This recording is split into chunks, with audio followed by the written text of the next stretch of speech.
សូមថ្វាយបង្គំព្រះរតនត្រ័យ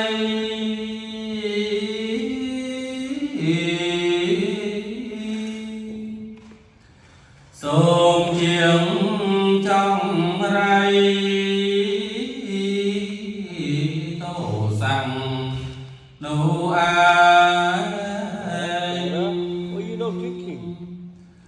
តោសាំងឆេងខ្លាំងកម្លាំងក្រៃលែ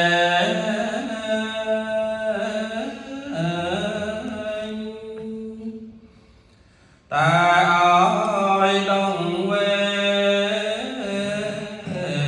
មានអ្វីខ្លាំងដូចត្រូវកាន់ពីតិចត្រូវក្តេញពីតោ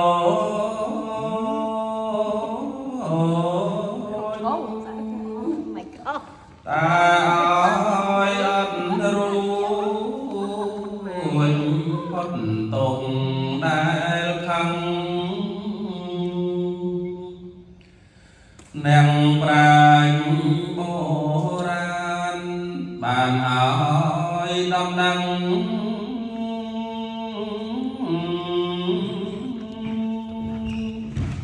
ថាបើកំខឹងទឹកហៅខន្តី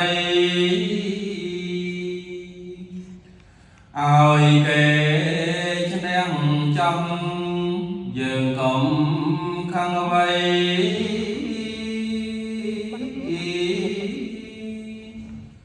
កុំខឹងកុំស្ដីខន្តីបានយើងខន្តីជាទ្រព្យគួរគំធំការ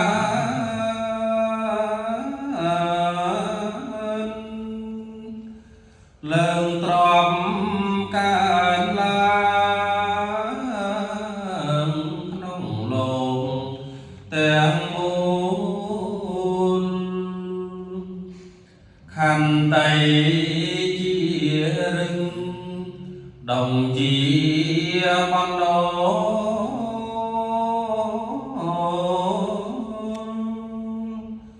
ខន្តីជាមូលមេធម៌ទាំងអង្គ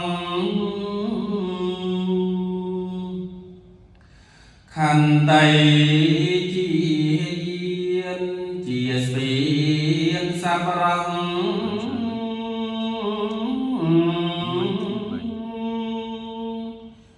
អ្នកប្រាជ្ញទាំងអង្គអាស្រ័យខន្តីទៅសួរនឹមពៀនមានទៅដោយអ្វី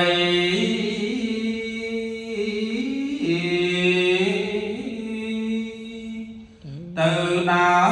យខន្តីជាស្ពានចន្ទា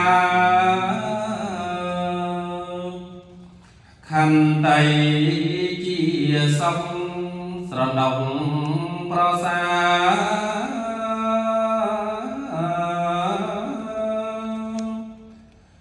មិនចាំបាច់ដា